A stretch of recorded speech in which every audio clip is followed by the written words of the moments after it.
In today's video, I'm going to teach you how to add hamburger menu on Wix 2026 guide.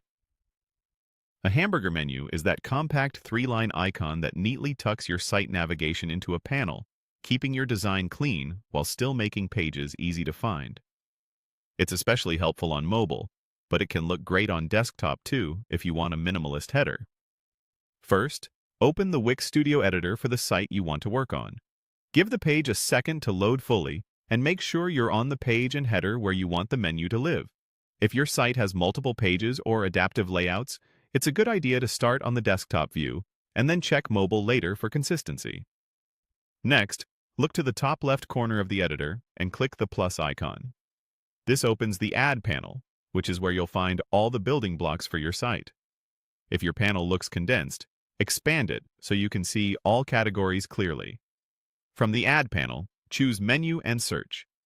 This section contains navigation elements like site menus, anchors, and search bars.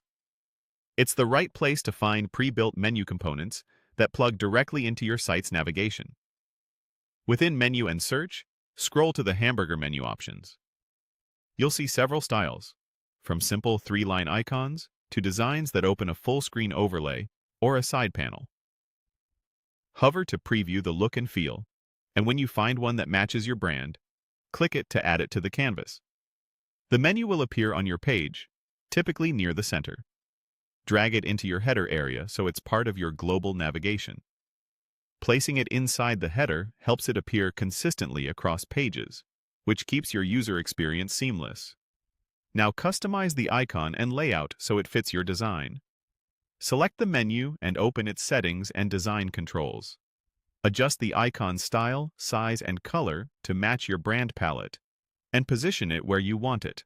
Often the top right works well for visibility. Choose the layout behavior, whether the menu opens as a slide-in panel, a drop-down, or a full-screen overlay. Tweak animation speed, background color, or overlay opacity, and link spacing so the opened menu feels polished and readable. Make sure the menu is connected to your site's main navigation so the correct pages appear. Reorder or rename items in your site menu if needed. Don't forget accessibility and clarity. Give the icon a clear label in its settings so screen readers announce it properly. Finally, preview on mobile and desktop to confirm the icon is easy to tap, the panel opens and closes smoothly, and your links are legible. That's it. Your hamburger menu is live and on brand.